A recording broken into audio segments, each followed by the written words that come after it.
Assalamualaikum warahmatullahi wabarakatuh. Waalaikumsalam. Bismillahirrahmanirrahim. Wala hawla wala quwata illa billahil aliyyil azim. Subhanaka la ilma lana illa ma 'allamtana innaka antal alimul hakim.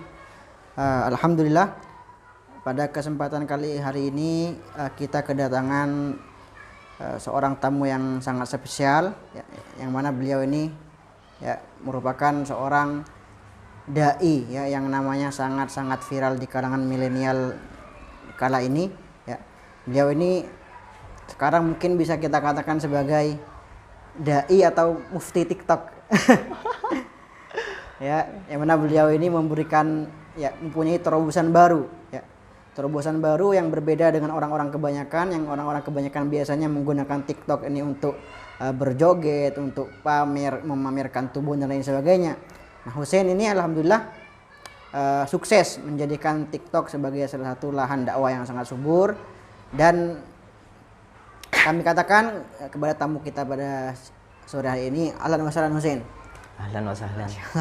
Nah, mungkin banyak yang belum tahu ya, atau banyak mungkin yang bertanya apa ada hubungan apa saya dan Hussein ya. Jadi saya sama Hussein ini masih ada hubungan kerabat ya, karena ibu saya dan abah Hussein ya, ibu saya Nyai Syamsul Musyrikoh dengan abah beliau Kiai Haji Sufyan ini masih ada hubungan darah, dan secara kerabatan Hussein ini masih ponakan saya ya. Jadi ponakan saya, insya Allah di sore hari ini kita akan banyak mengambil banyak ilmu, banyak hikmah dan banyak inspirasi dari Hussein.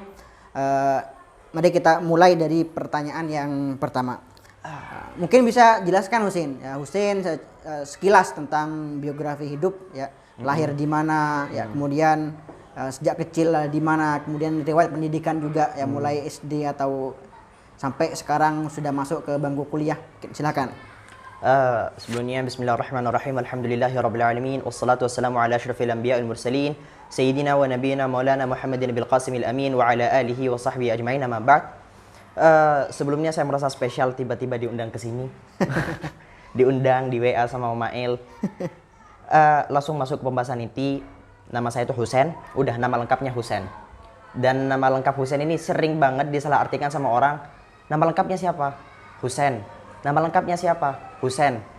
Apalagi kalau udah ngisi data sekolah atau ngisi data apa, kan ada yang nulisin. Gak ada Muhammad Hussein? Gak ada. Husain. Udah namanya itu toh. Nah, pas ditanyain nama lengkapnya siapa? Husain. Nama lengkap? Iya Husain. Nama lengkap Husain Tok. Ditulis Husain Tok.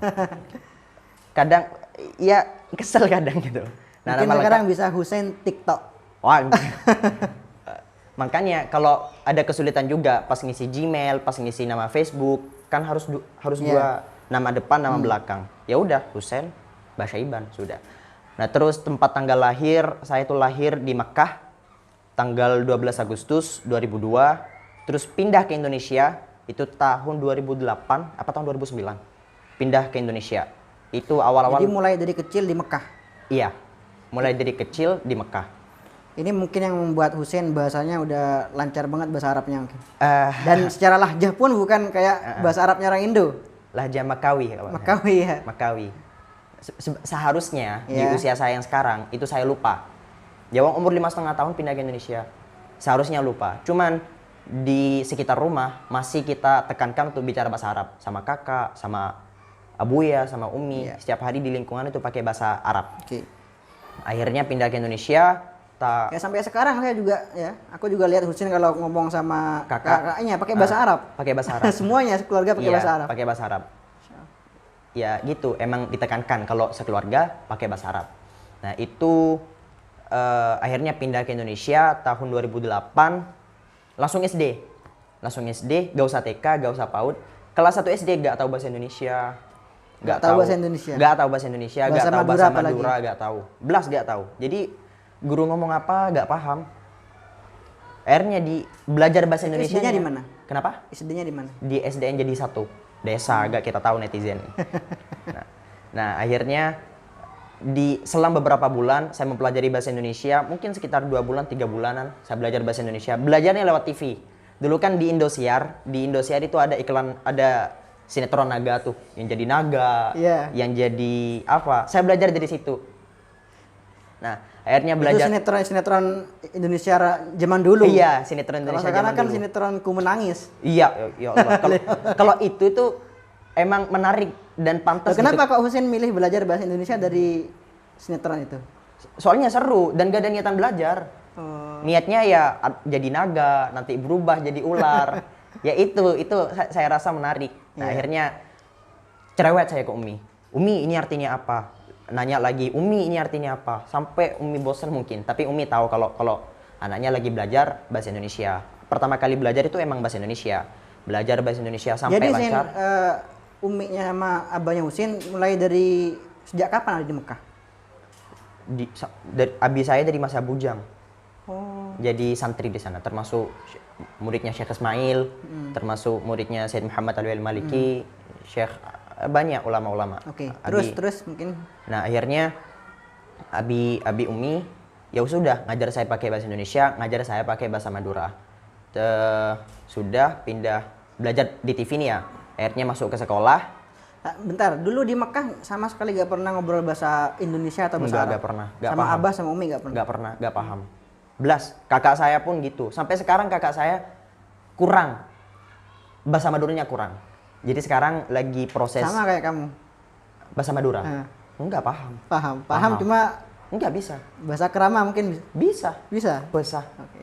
Nerjemahin kitab pakai lebih lancar bahasa Madura. Bahasa Madura. Nah, sekarang kakak lagi belajar bahasa Madura semuanya. Oke. Lagi belajar nerjemahan pakai bahasa Madura gitu.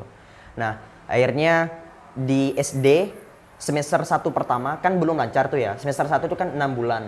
Di 3 bulan pertama itu mungkin masih rada-rada belajar bahasa Indonesia. Langsung selama 6 bulan peringkat 4. Selama 6 bulan. Selama 6 bulan belajar langsung peringkat 4. Terus alhamdulillah berlanjut peringkat 1, peringkat 1, 1, 1 sampai kelas 6 SD. Nah, terus pindah MTS di Bangkalan, lalu MAN Bangkalan, lalu sekarang ngambil UINSA.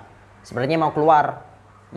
Cuman kata Buya, beliau bilang, jangan dulu Sen, kamu masih ada perlunya saya di sini. Jadi kalau mau keluar, nanti S2-nya silakan keluar kemanapun. Terserah mau kemana intinya. Untuk sekarang masih perlu di sini. Untuk belajar kitab-kitab, saya pure, nggak pernah mondok. Nggak pernah mondok sama sekali. Tapi setiap hari ngaji sama Buya.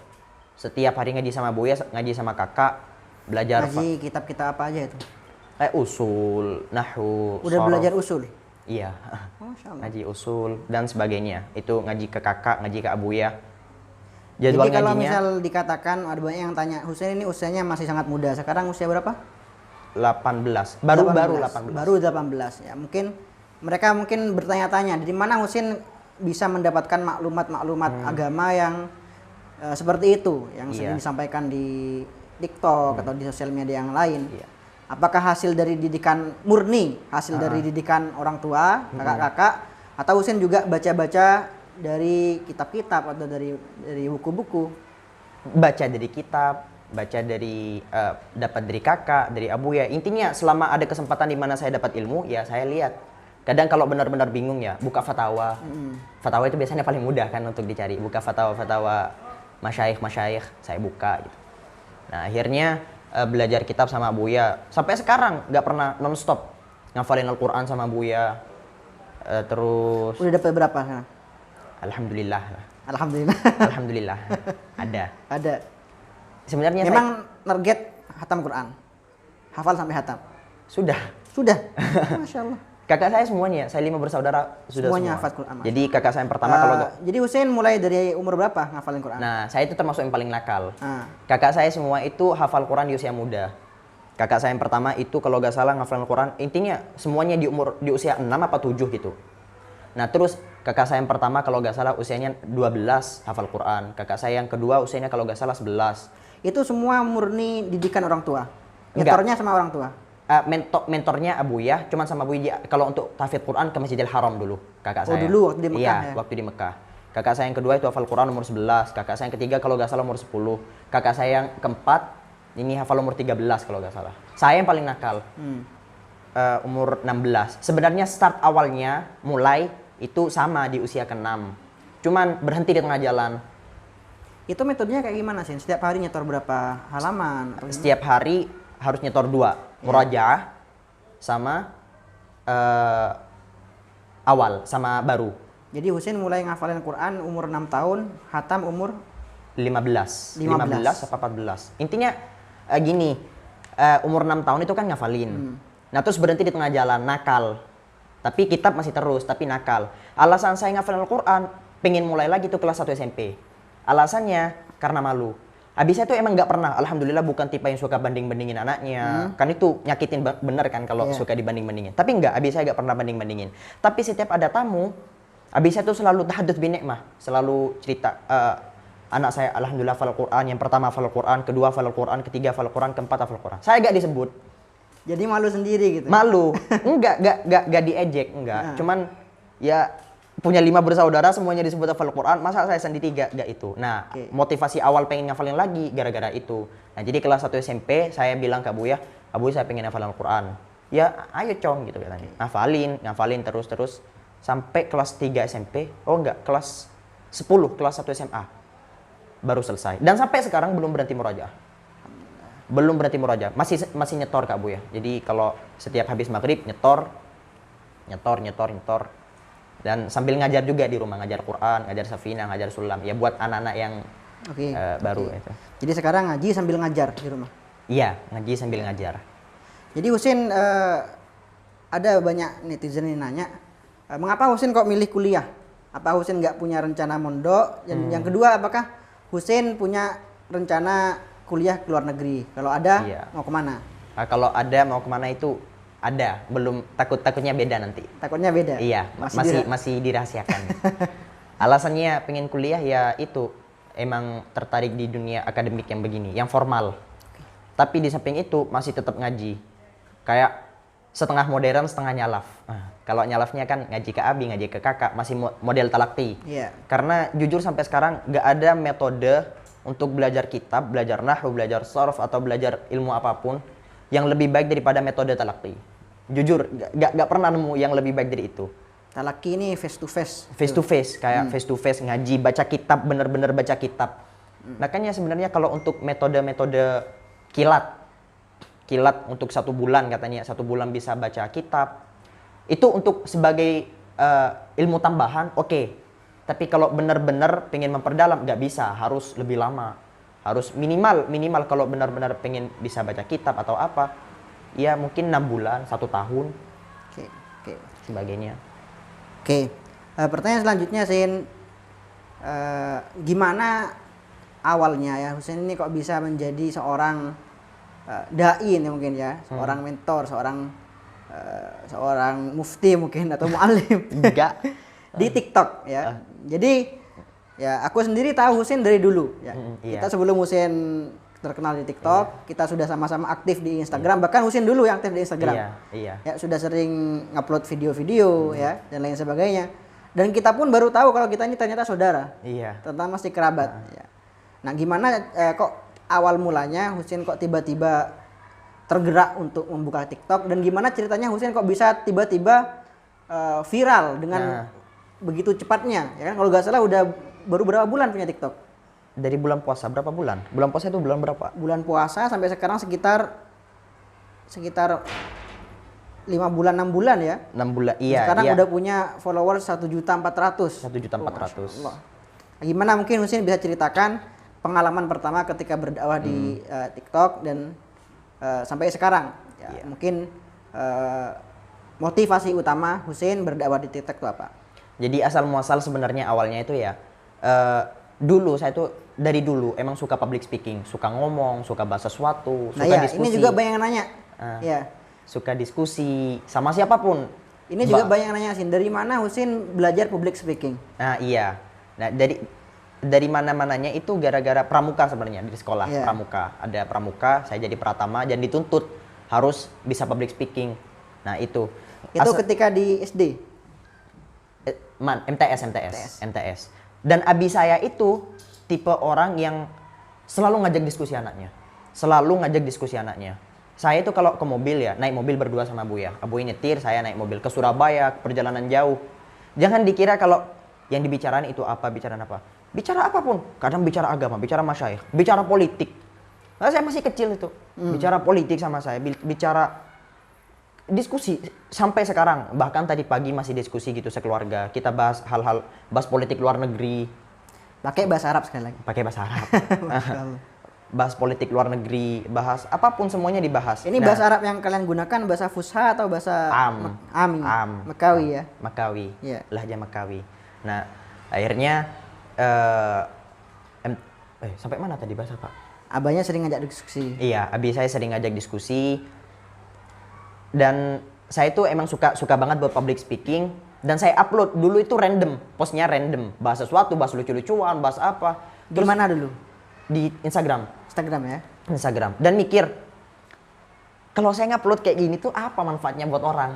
Apa manfaatnya buat orang? Saya setiap hari ngaji sama Abu ya.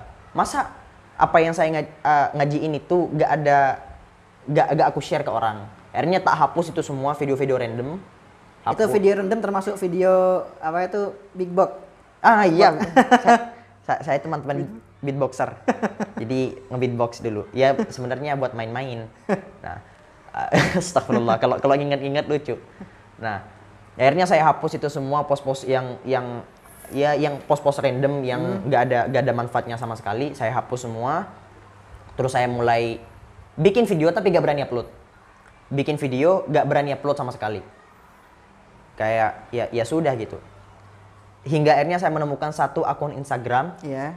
Namanya Umar Al-Udah, tahu? Umar Al-Udah bin Odah namanya. Bin Odah, orang Arab. Terus itu gayanya, saya suka gayanya.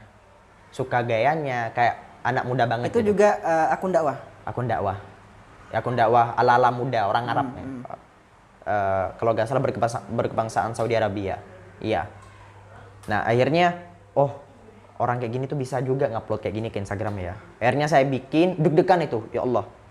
Upload, dan responnya positif. Respon dari saudara, respon dari apa, responnya positif. Oh semangat, alhamdulillah. Hari kedua bikin. Benar-benar gak peduli. Tentang motivasi, tentang ilmu. Iya, videonya. tentang kisah siapa atau bahas apapun. Bahas satu hadis gitu, satu hadis kecil.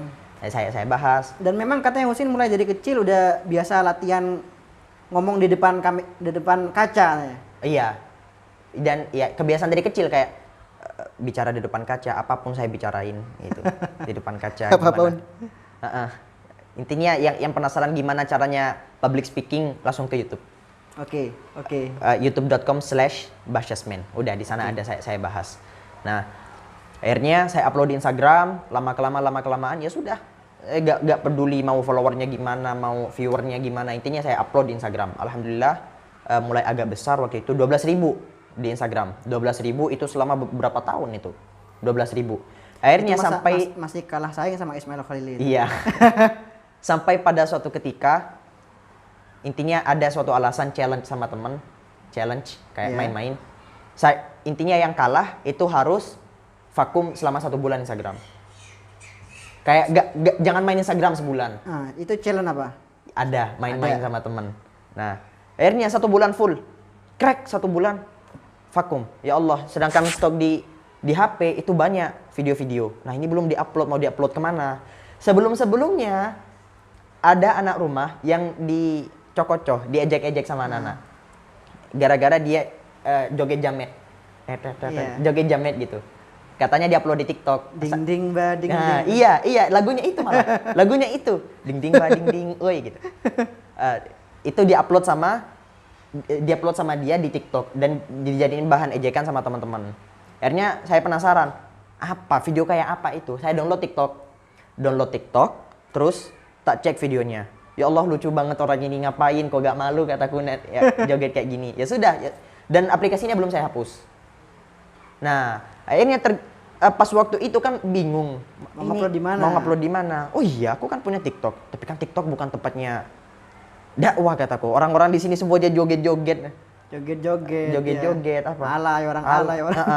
Upload aja. Di hari pertama upload itu langsung dalam 1 hari 23.000. Yang like. Yang follower. Follower. Langsung sehari itu 23.000. Di TikTok itu ada istilah FYP. Iya. FYP itu yang muncul di Itu video pertama di TikTok. Itu enggak, 1 hari langsung nyepam aku. Langsung Langsung banyak. Langsung 8 video aku upload semua di situ. 8 video aku upload. Ya gak ada niat Awalnya apa-apa. bermula dari isengnya ya. Ya iseng, gatel mau diupload kemana. Oke. Nah, lama kelam di hari kedua, hari ketiga, hari keempat langsung 100.000. Hari keempat langsung 100.000. Dan saya ngerasa, dan di hari keempat itu saya mulai tersadar. Ternyata orang-orang itu yang awalnya kan dulu stigma kalau orang udah gak berhijab atau orang yang pakaiannya mini, Orang atau non muslim bahkan ya. Mungkin. iya non muslim atau apapun, mereka itu gak ada ketertarikan buat agama. Cuman ya Islam KTP lah, gak ada cinta-cintanya sama agama, gak ada Nggak haus ilmu. nggak haus ilmu. Dulu stigma pertamanya kayak gitu.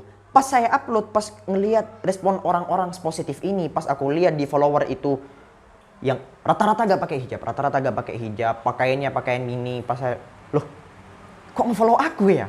Pas saya mikir, ternyata orang-orang kayak gini itu mereka bukan bukan anti agama, Iya. mereka itu cinta agama. Cuman gak ada yang ngarahin. Iya. Gak tahu mau megang ke siapa itu gak tahu.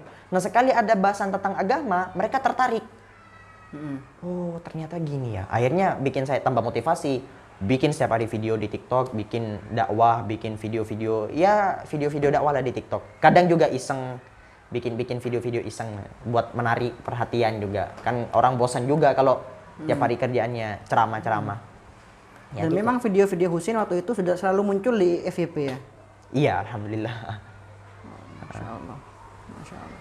Jadi memang saya sendiri Sin ya, aku sendiri juga bersyukur ya Husin ini bisa muncul ya, lebih khusus di TikTok ya. Karena sekarang kalau orang-orang di sosial media ya, para netizen dan netizat ini ketika dia dalam pikiran mereka ketika mendengar milenial Madura ya. Pasti mereka larinya ke ding-ding wa ding-ding. Iya. Nah, akhirnya mungkin munculnya Husin ini ya yang viral seperti ini, booming seperti ini bisa mengcounter orang-orang seperti itu ya. Jadi awal-awal masuk TikTok pertama, terus di Instagram juga bahas sesuatu, terus gak ada logat-logat Maduranya kan kalau saya, gak ada. Bisa saya bikin logat Madura, cuman kalau bicara di TikTok atau apapun saya buang logatnya. Banyak yang nggak nyangka kalau Husin orang Madura. Gak percaya, bukan gak nyangka. Saya bilang, dari mana? Dari Bangkalan Madura. Gak percaya katanya. Iya, saya dari Bangkalan Madura. Kalau gak percaya, akhirnya saya ngomong pakai bahasa Madura, baru percaya. Saya bicara pakai bahasa Madura, baru mereka percaya. Oke. Jadi apa yang disampaikan Husin ini saya ya jadi ingat sih apa yang disampaikan oleh Habib Al-Jufri. Jadi beliau tuh pernah dalam suatu pertemuan ya, suatu wawancara, beliau mengatakan seperti ini. Jadi seorang pemuda ya, para pemuda yang pakai celana sobek-sobek ya, rambut muhok, antingan, kalungan dan lain sebagainya ya. Jadi jangan anggap mereka itu ya orang-orang yang intinya orang-orang yang harus dijauhi ya. Karena anak-anak muda seperti itu dalam diri mereka ini ada mutiara ya. Mutiara. Jadi mereka juga bagaikan mutiara ya. Andaikan ada mutiara jatuh di tempat sampah ya. Jangan salahkan mutiaranya ya. Iya.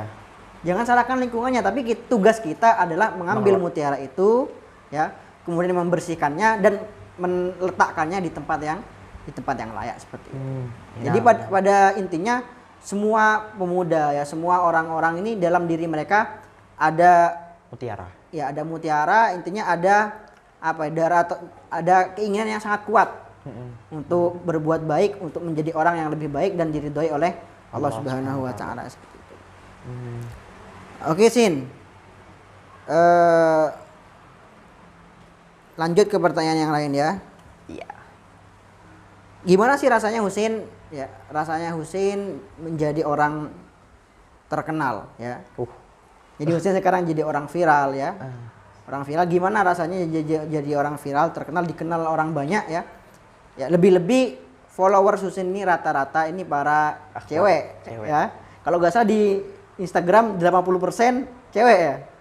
Iya, 80%. Cowoknya 21%. Aku punya aku masih 55%. Kalau Husin 80% cewek. Nah, bagaimana tips ya mungkin dari Husin untuk menjaga diri dari mungkin bahasa sekarang dari star syndrome ya. Star syndrome. Dari sifat ujub, dari sifat jumawa dan lain sebagainya. Dan bagaimana cara Husin ya menjaga diri dari godaan-godaan para akhwat yang sangat-sangat fanatik pada Husin. Mungkin kata Husin apa? Sering ngehalu mungkin ya. Nikah sama Husin gimana? Jadi sebenarnya rasanya itu ya, rasa dikenal banyak orang itu antara enak gak enak. Pertama enaknya ya kalau bikin sesuatu itu gampang, kayak narik perhatian orang itu gampang. Ngajak orang buat ngajak orang gitu kesannya. Ngajak orang itu gampang karena jangkauannya kan lebih luas. Hmm. Gak enaknya ya itu kembali lagi ke masalah hati. Biasanya saya itu kalau udah ngerasa star syndrome pasti ada perasaan-perasaan kayak gitu, perasaan ngerasa diri tinggi atau ngerasa apa, langsung saya vakum TikTok, vakum seminggu. Kalau di Instagram nggak pernah saya ngerasa kayak gitu, nggak pernah, alhamdulillah nggak pernah. Kalau di TikTok banyak perasaan-perasaan kayak gitu. Kalau muncul dikit, tanyain ke netizen saya sering vakum seminggu lagi, Di TikTok? aktif lagi, terus vakum 1 minggu, belas gak buka sama sekali, malah saya hapus akunnya. Itu karena ngerasa mulai agak sedikit star syndrome. Nah kalau ada perasaan kayak gitu selalu saya tutup. Baru awal-awal selalu saya tutup. Karena gak tenang. Di sisi satu ngerasa tinggi, di sisi, loh ya Allah nanti saya dakwah ini karena siapa ya? Saya dakwah ini karena siapa? Saya dakwah karena siapa? Kayak gitu. Itu penyebabnya.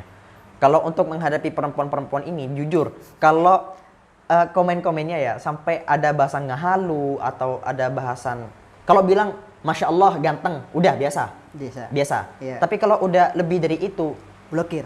nggak pernah blokir. Ya, blokir kalau ada head comment biasanya. Oke. Nah kalau kayak gitu jujur biasanya saya hapus videonya. Kan saya sering bikin video-video iseng atau apa. Cewek-cewek sekarang itu sebenarnya Masya Allah, ya Allah, Subhanallah, gimana ya? Gini, saya itu pernah nyium ponakan. Iya. Dan itu di videoin. Iya. Wah, nyium adik biasa. Paman nyium ponakan. Itu pas saya baca komennya, pengen jadi adiknya, pengen dicium ya, juga. Saya hapus videonya. Geli. Kalau ada yang ngehalu itu geli. Iya. Ngehalu itu geli. Kadang saya bikin live di Instagram atau live di mana. Kan kadang sambil tiduran gitu ya. Berasa komennya perempuan itu ya Allah, berasa ditidurin katanya. Astaga. Auzubillah kataku. Auzubillah. Ini malah saya tabok-tabok HP-nya kameranya. Hey, bangun. Bangun. Okay. Dan pernah saya ini, ya Allah, lucu ini. Saya ini lagi ceramah. Yeah. Lagi bahas sesuatu. Pakai kopiah, full kopiah. Iya. Pakai top waktu itu. Soalnya pakai top. Iya, Pakai top. Nah, pakai gamis. Kebetulan soalnya waktu itu ada acara, akhirnya setelah itu saya bikin video. Pakai top, pakai gamis. Dan saya bahas agama, bahas apa. Serius, muka saya gak ada muka-muka gimana-gimanain, enggak ada. Akhirnya saya upload. Baca komennya, ya Allah, Masya Allah, masih ditambah. Masya Allah, lihat masnya rahimku anget. Saya, gimana kataku? Itu kamu paham maksudnya apa? Ya paham. Udah gede nih. Udah pas Allahu Akbar kata. Ini gimana niatnya orang? Niatnya orang gimana?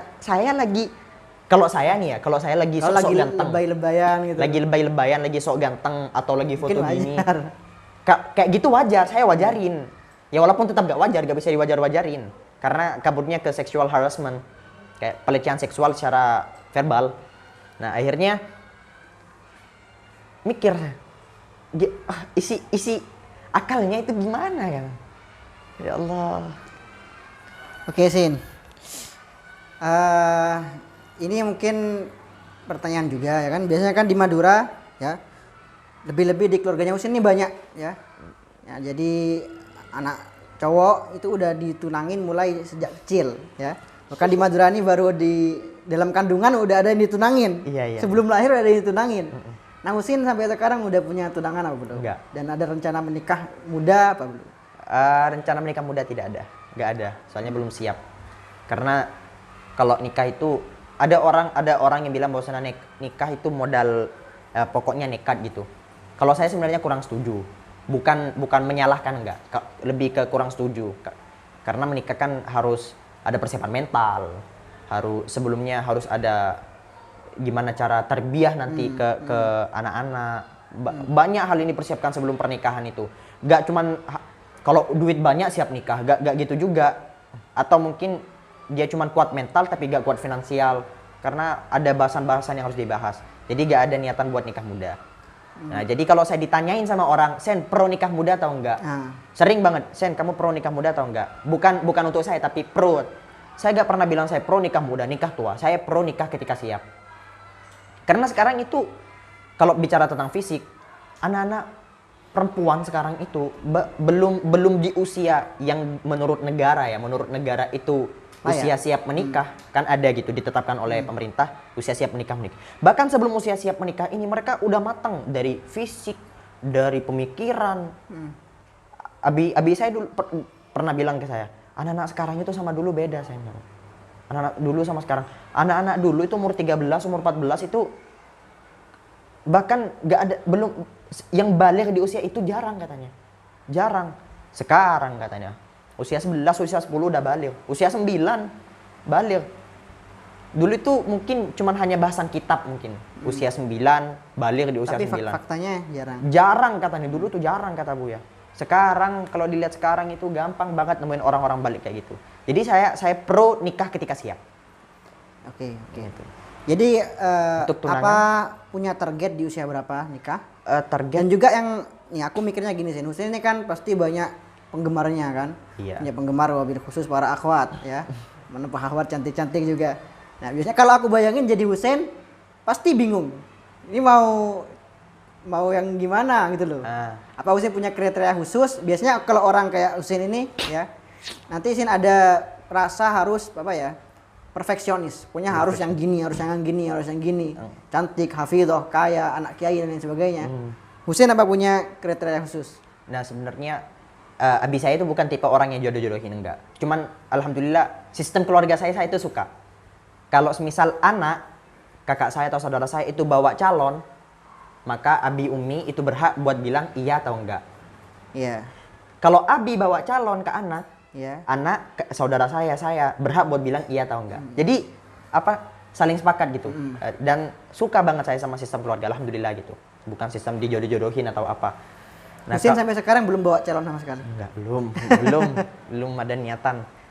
Kalau untuk kriteria ya begitulah. Intinya termasuk dari doa saya, Allah marzuqni fatatan mutadayyinatan muta'allimatan jamilatan jiddan. Itu doanya. Terjemahkan coba, yang enggak paham. Allahumma rzuqni, ya Allah berikanlah saya rezeki fatatan, perempuan pemudi, mutadayyinatan yang beragama, muta'allimatan yang berpendidikan. Ini berpendidikan maksudnya harus santriwati? Enggak harus. Tapi berpendidikan gitu. Jamilatan jiddan bisa diartikan. Itu kan doa. Kalau semisal karena ya doa biar Allah yang ngabulin. Kalau Tapi katanya belum ada target, belum mau menikah tapi udah doa kayak gitu.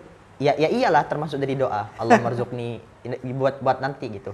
Oke. Kita lanjut bahasan selanjutnya. Sen, ini katanya ketika Husin ini udah populer, udah viral, nih banyak televisi yang ingin mengundang Husin. Iya. Ya, buat ngisi acara, buat ceramah dan lain sebagainya. Dan semua ditolak sama Husin. Ditolak. Ini apa alasannya, Sin? Sampai itu kan kesempatan emas nih, menggiurkan, mungkin bayarannya juga. Iya. Pastinya tinggi. Baru kemarin saya dihubungin sama belum, nggak boleh sebut. Nggak boleh sebut. Oleh salah satu stasiun. Kode etik jurnalistik. Ada berapa kira-kira sampai sekarang yang undang Husin? Mungkin 7 stasiun televisi. Iya, 7 stasiun. Termasuk dari stasiun televisi besar nih. Alasan saya nolak itu biar gak ada takluk. Karena kalau udah terikat itu susah banget. Karena saya itu punya jadwal ngaji setiap hari. Habis subuh ada jadwal ngaji, terus habis duhur ada, setiap hari Minggu pagi itu ada kajian hadis, terus badal isya ada ngaji, masih ngajar juga ke anak-anak. Dari situ saya itu masih ada jadwal kayak gitu. Kalau saya semisal udah terikat sama ceramah, banyak juga undangan ceramah. Udah ceramah. Cuma saya tolak semua. Bukan karena deg-degan, gampang. Kalau cuma bicara di depan umum ya gampang, narik perhatian penonton juga gampang. Cuman alasannya itu takut terbengkalai. Sedangkan posisi saya sebagai talibul ilmu harus masuk banyak, masih harus belajar, masih harus ngaji gini, belum usianya. Fokus ke cari ilmu. Sedangkan kalau di sosmed kan banyak waktu-waktu luang, kayak habis ngaji mungkin istirahat atau apa, ya buka video, buka kamera, halo selesai, sudah tutup. Kalau semisal diundang ceramah atau apa, harus persiapan gini, harus dikosongin jadwal seharian kan, harus begini, dan nggak mau. Oke. Kalau undangan podcast, sifatnya podcast nih ya, podcast itu kan nggak ada, sifatnya nggak taluk. Iya. Podcast atau talk show atau apa, sifatnya nggak taluk, nggak Tapi ada kan nggak ada ketat, Itu TV-TV ada juga yang ngundang talk show, ada? nggak ada. Nggak ada. Mau dibuatin Program. disuruh ceramah, disuruh gini, jadi Oke. gitu. Jadi kesempatan ini buat Bang Deddy Corbuzier mungkin mau undang ya. Ini Husin siap insya Allah Sin. Kalau diundang mau. Itu terlalu tinggi kayaknya. Enggak Sin, pantas Sin ya. Oke. Oke, pertanyaan yang lain Sin ya. Aduh mau nanya apa tadi kok sampai lupa.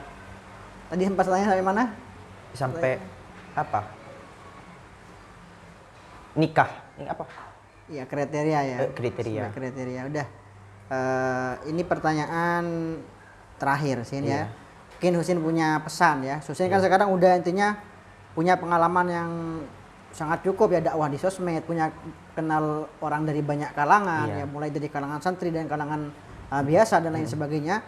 Ini mungkin Husin punya pesan ya. Iya. Yang bisa Husin sampaikan ke para pemirsa, wabil khusus kalangan milenial di zaman sekarang. Iya. Apa yang seharusnya kita pegang teguh sebagai generasi milenial seperti itu? Sebenarnya istilahnya do what you wanna do, lakukan apa yang ingin kamu lakukan, jadilah apa yang kamu pengen jadi apa terserah pengen jadi apa sesuai syariat Islam, lakukan apa yang ingin dilakukan, tapi jangan pernah lupakan label pemuda muslim. Pemuda muslim.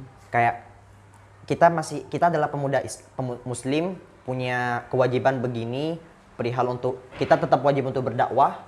Dakwah itu kan sifatnya wajib, walaupun tingkatan-tingkatannya ada banyak.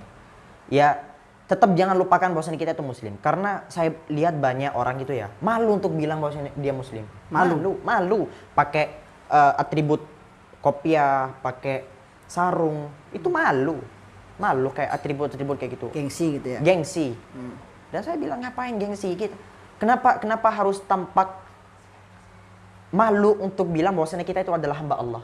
Kenapa harus kayak gitu? Jadi jangan pernah lupakan bahwasanya kita ini adalah pemuda muslim. Udah, jangan pernah lupakan label itu. Oke. Ini paling terakhir. Ini ada yang ketinggalan. Mungkin bisa disebutkan, saya ini pengen tahu, jadi kita pengen tahu pengalaman Husin yang paling berkesan ketika berdakwah di sosmed. Oh, Ya, iya. lebih khusus di TikTok. Ada pengalaman yang paling berkesan. Mungkin buat Husin terharu atau buat Husin. Iya. Beberapa kali, contoh ada Waria. Itu pertama kali saya terharu itu ketika Waria. Saya kan pernah bahas tentang Allah melaknat lelaki yang menyerupai wanita, wanita menyerupai lelaki. Saya pernah bahas tentang itu dan diduetin di TikTok itu ada sistem duet. Waria yang tobat, yang berhenti jadi waria gara-gara nonton video itu. Terus ngelihat beberapa komen-komen bilang udah berhijab istiqomah selama 1 bulan katanya sejak nonton video saya tentang hijab. Terus intinya setiap baca-baca komen yang mereka bilang hijrah mau berubah. Karena kontennya Husin, ya. Wasilah ya, sebagai Wasilah, wasilah. Kalau hidayah kan tetap dari Allah. Wasilah dari saya. Itu yang benar-benar bikin terharu. Apapun modelnya. Apalagi yang bikin saya terharu itu ketika saya bisa dekat sama teman-teman dari agama yang berbeda. Akun saya itu di-follow sama semua kalangan, semua agama. Saya punya teman dari Konghucu, punya teman dari... Itu sering diskusi juga sama mereka? Iya, sering diskusi. Cuman kita nggak pernah senggol-senggolan, nggak pernah. Bahkan saya sering banget speak up tentang toleransi. Kita tuh wajib tentang toleransi. Batas toleransi itu mana? Saya selalu bilang. Terus tiba-tiba kemarin saya bilang, menurut akidah Islam, menurut akidah Islam, itu kan menjawab pertanyaan sifatnya. Dan wajib diketahui oleh setiap manusia. Karena kalau udah berkeyakinan lebih daripada itu dan nggak sesuai itu bisa jadi murtad kan? Mengakui bahwasanya agama lain itu bisa masuk surga di zaman sekarang, bisa jadi murtad. Setiap agama punya prinsip masing-masing. Setiap agama punya prinsip masing-masing. Konghucu mungkin meyakini bahwasanya agama Konghucu itu yang benar dan masuk surga. Dan saya agama manapun pasti punya prinsip kayak gitu. Saya pernah baca juga di Bible. Pernah baca. Waktu kemarin ini kan punya saya banyak teman-teman Kristen. Teman-teman saya itu rata-rata bela saya. Mereka agak tersinggung. Sebelum upload itu saya kirim ke mereka.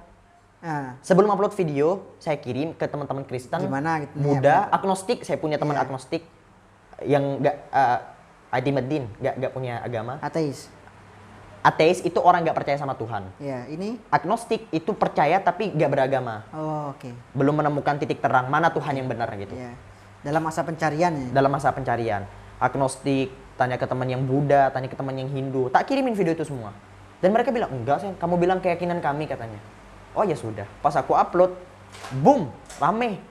Dikomentari sama mas-mas abu kan. Ya gitu akhirnya.